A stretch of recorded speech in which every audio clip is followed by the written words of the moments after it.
raba horta inaan fursadan ka faa'iideysto buugan buug horta ani waxa lagu tilmaamay inaan ahay quicker oo muslimnimada ka baxay dad ay u tilmaamay صح ayaan xirsan bartuwa lagu tilmaamay bartuuna ma ila martirin ma ila performance صح hadda boqolkiiba ka hor 5 daqiiqo ka hor meeshaan salaad maqrib ku soo dukanay daawadyaal kusoo dhawaada mar kale barnaamij gaar ah oo maanta barnaamijka waxa marta nooga Cabdi Nuur Iftiin oo ah qoraaga qoray buugan Army American Cabdi ayaa warbaahinta Mareykanka iyo hadalaya buugan oo qoray oo kaga hadlaya taariikhdiisa Cabdi ayaa maanta magaalada Seattle noogu la sugan Cabdi kusoo dhawaada horta barnaamijka maanta waa maasan tahay fursada ay tahay iyo farxad inaan meeshan joogo waa markii ku horeysay Seattle صح waxaan jeclaan lahayn horta Call Me American oo naanay soo kugu baxay magac markii ugu horeysay horta Cabdi American ay ahayd shaqada marka hore waagii aan yaraa aan jiray aan dhihi karo 12 12 13 14 jir meelahaas adiga sababta ugu baxdana waxay ahayd waxaa aad u daawan jirnay filmaanta actionka Mareykanka ah qaasatan commando u naqaan aniga mugtahay Arnold Schwarzenegger iyo Sylvester Stallone filmaantoodii actionka magaalada qabsaday waagii waxaa noqday turjumaan filmaanta turjumo oo ereyadii sentenceedii wixii meesha ka dhacay fahmay markii dambe ciyaalka waxay dhaheen niyo waxa turjuntaa filmaanta Mareykanka af Soomaali u turjuntaa haddana ciyaal weeran waa ahayn banaanka wixii filmaanta ka dhaca banaanka lagu sameeyaa mugtahay marka waxay ka timid magacaan America in lagu yeero waxay ka imaatay dhalinyaradii ama wiilashii waagaas aan ciyaal shaleemada isla ahayn marka hore ugu bilaabo oo dhahay Cabdi Amerikaanki waqti xasaasi wadanka ku jira Soomaa marka ciidamadii waxa ku sugnaa sidaan filayo maamulka kaga hadlayso buugaad ka hadlayso Mareykanka soo saameyn inta laga iyana kugu yeelatay niyo horta saameyn zaid ah oo aad iyo aad aan dhihi karo u ballaaran ay imaashaha ciidamada waagaas loo yaqaanay Unison Mareykankan uu horboodayay infantry-gooda ay imaadeen saameyn aad u weyn ay ugu yeelatay waxyaabaha buugga uga sheekeynayeen marka qayb waagaas aan joogno waxa kamid ahaa in maaragtay abaar ay dhacday waagii cagbararkii oo aan si fiican uga sheekeynayo qoyskeyga ay weliba saameyn ku yeelatay oo dhibaato xun ay jirtay dagaaladii ay wixii noogu darsameen marka aan is dhihi karo majaladaha waaweyn caalamka sida New York Times iyo Washington Post warbaahinta waxay daabaceen sawirro dad maata ah ama aad iyo aad maaragtay u macluulsan ayna sababtay in ciidamada Mareykanka ay magaalada imaadaan markay imaadeen maxaa dhacay buuga uga sheekeynaya waxaa leeyahay maleeshiyaadka magaalada waa laga waajiidka dhexdooda marka isku furnaa bilowday khadkii cagaarnaha waagi jiray ma jiro anoo waxaa arkay marba dhinac u boodaayo ciidamada iska daba ordaayo oo dharkooda taabanaya guryaha noogu imaanayaan hubay baarayeen ayagoo hub wato weliba hub sito ciidamada Mareykanka waxay ku dhool cadeynayaan kaagama soo aadinayaan wejiga mugta dhaqanka Soomaalida waxa marka qorka wato waa laga baqan jiray iga istaago kale ha marka waxa leeyahay dadkan xoogan hubkaana wato oo magaaladan yimid iyo markaa fiirisid filmaanta actionka waagaas jiray ama ajantiga anaga dhihi jirnay macnaha way isla leeyihiin marka waxa dhihi karaa xoogaa meeshaas waxa iga soo bilaabatay hami Mareykan jecela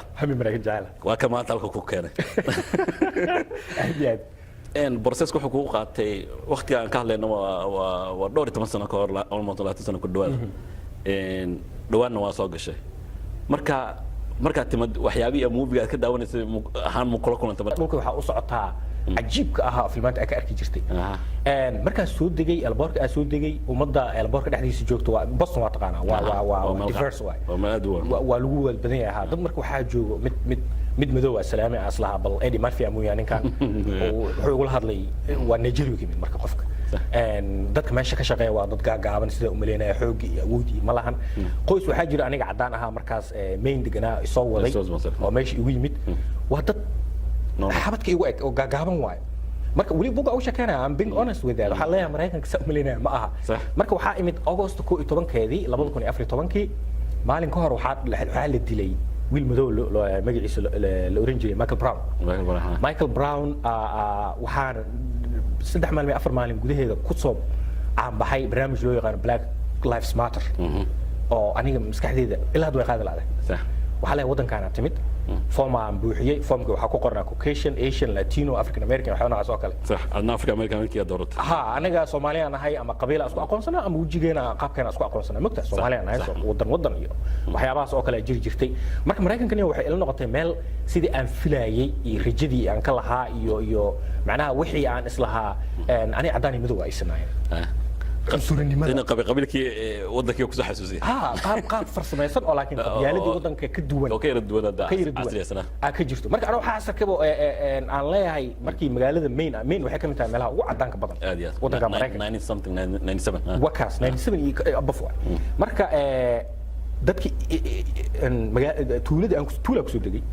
Portland kuma soo degay tuulada aan ku soo degay waxay ka kooban tahay 7,000 oo qof waa dad waa yeelaha intooda badan oo wada cadaan ah waay marka qoyskii aniga markaas keenay maalinkii August 12keedii markaas maalinkii ku xigtay markaas soo degay dariskii la baray ibaabadii gargaraacayna waxay leeyihiin 911 yaan la wacin macnaha waxa dareemi kartaa qof madow oo tuulo ku soo degay 7,000 oo qof ee ku nooshahay oo wada cadaan ah oo qof madow jidkaas maraayo waxa macquul ah in askarta lagu waco lagu qaato soo marka adriska loo sheegaya hadriska loo sheegay dariska waxa leeyahay hada aragtaan ninkaano hay waxa dareetaa marka miya nio isla habeenkaas markay cashada loo fariistay oo saas wada fariisay miiska wada fariistay waxaan dhahay ilaan ma ogeyn magta waxaan dhahay maxaa maan saas sameeyeen oo dariska inta gargaraacdana u dhahdeen 9 hal yaa la wacin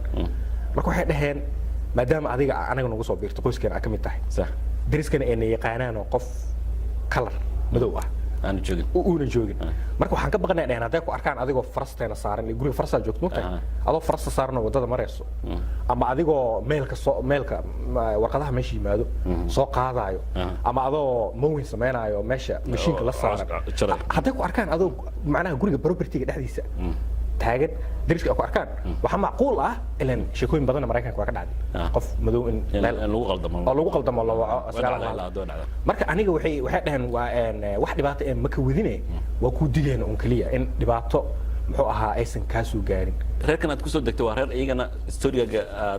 ku soo sponsor la socday in ilaa waaga yareed Soomaa بس انت نوشاد انت ويناتهم صبره reerkan waxay ila socdeen tan iyo 2008 markii aan noqday saxafi waxa li igu yeeri jiray war correspondent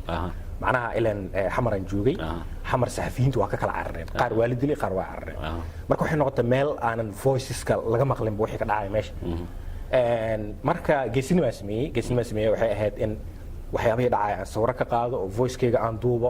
oo aan upload gareeyo oo diyahaas aan u diro NPR la shaqeynaya waagaas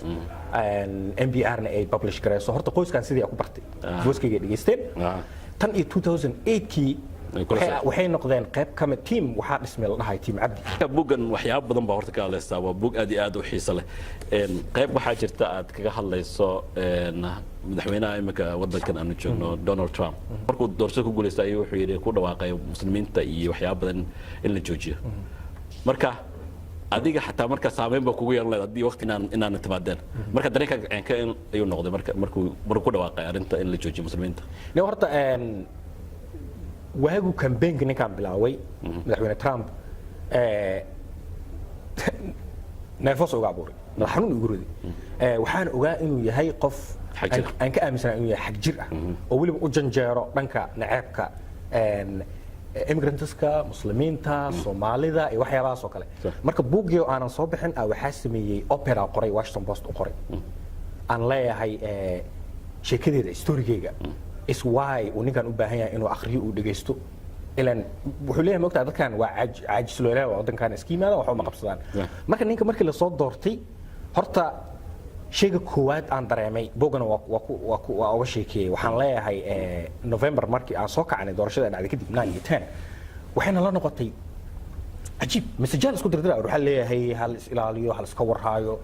wixii dhacay lama oga askarta inay qafaalayso lama wixii dhici kara anaga ma ogeyn magtaa ninkan qaabka wuxuu tweet gareynay qaabka campaign isku sameynay waxay ahaayeen qaab adag may alagnimo ah maadaama maanta madaxweyne u noqday waxaan ka baqnay inuu amar si askarta uu leeyahay hala soo xaabiyo ani waxa ay qof garin karaysto ma ihi muwaadin waa faham Soomaali marka saameyn qaas ay igu yeelatay wiil ila dhashay markaas waxa jira asagana process maraya processka ku adkaaday imaashaha madaxweynahan awgiis marka waxay ahayd runaantii mid dareen aad iyo aad u xooggan ahayd hase yeeshee kama aamusin oo buugan qoristiisa qaybta uga sheekayna waxay kamid tahay dagaalka aan ku jiro aan leeyahay qaxootiga dana anaga fikrada qaldan anaga naga baafinayso ma ahan mid sax ah waxa waaye in akhrisado baada tribuga sheekooyinkan in la dhageysto waxa jira buugan wanaagan aan hadda ka hadlayna iyo soo dhaweyntan iyo wax kaliya kuma koobnayna khilaafna u jira oo ka mid tahay in dad qaar ka dareen ka celiyeen inuu khilaaf magaranaysa adiga xataa aad u kantashay inaad mar aad timaado si aad dibaddan u dhigto marka khilaafkan muxuu yahay su-aashaas waxaa jeclaan lahaa inaad weydiiso dadka buugga ku dhegan aniga waxaa isdhihi karaa buugga lama akhrin buuggan waa 315 ilaa 20 page waa faham soo maaha qofkii akhriyo ma fahmi karo qofkii akhriyo ma fahmi karo khilaafka abuurmay aniga waxa kala socda clear social media hal qof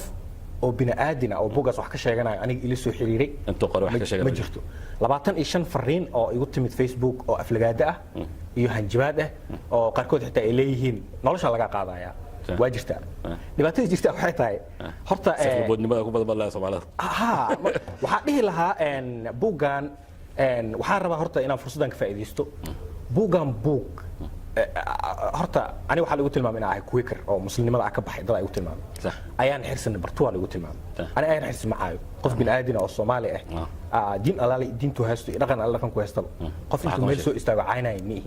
laakiin ani ayaan xirsi mihi lambartuuni mihi lambartirini mihi lambarfoorni mihi hadda boqoraysigan ka hor 5 daqiiqo ka hor meeshaan salaad maqrib ku soo dukanay buugan hadda isleedihiin Soomaali oo caynaya oo wuxuu kor u qaadaa dhaqanka Mareykanka waxaan dhihi lahaa akhriya jabtarka 15aad aan oga sheekeynayo wiilal cadaan ah isla shaqeynayeen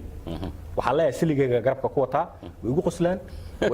way igu kaftamaan cunsurinimo dareemay sidaas awgeed shaqada uga tag wali wiilasha waa describe gareynaa hadii ay jirto qof la xumeenayo wiilashaas qaabka aan u tilmaamay aan leeyahay wad license ma haystaan oo baasaboorada waa laga qaatay waa dad xabsiga galay waa dad droogooyin lagu qabtay wax taas ka xun qof bini aadan lagu tilmaamay jirto أنا قف صومالي أهي بوجا بوج مسكحدي ذا يو شيكوين كيجا قصة أنا قصة أنا إسمرتي أما أنا أركي أما مين هالنقطة أما كين هالنقطة أما صومالي هالنقطة على صاق هواي واي مركا مجد قف صومالي إنه ميرسو استاجو بوجا قارا وحي ويرن سيل أوت قفر إنه حتى أيديها بوجا ما بوج إن العقل يهلا معه بوج العقل ما يهلا مركا واحد تكاجلي تكبر ها waxa igu dhaliya buuga inaan qoraa waxay ahayd horta aan islaha Soomaalina waa aad ay ula dhici doontaa islaha waxa nagu yar memorists dadka sheekooyinka dhabta ah qoro oo Soomaaliya ka jira nagu yar aad baad ma santahay Abdi oo ayaa maanta barnaamijka namartan ugu qoray Call Me American waa buugii ugu horeeyay aad qortan malena mid la soo socda insha Allah taala waxa way hal sano gudihiis mid kala soo socda insha Allah marka waa sidoo ku bilaabay marka waxaan ka filaynaa wax weyn waa kuwan iyo kuwa kale dheeraada oo taariikhdiisu kaga hadlay buugana waa buug caalami ah qofkii u baahan inuu waxa uu ka helay qofkii raba inuu gato buug waxa ka heli kartaa Amazon waa ka gadan kartaa bookstores kugu dhow hadaad tagto aad dhahdo Call Me American waa eedan waa ka heli kartaa Abdi aad baad ma santahay inaan maanta ku aragno kula kulanno magaalada Seattle kuna soo dhawo thank you so much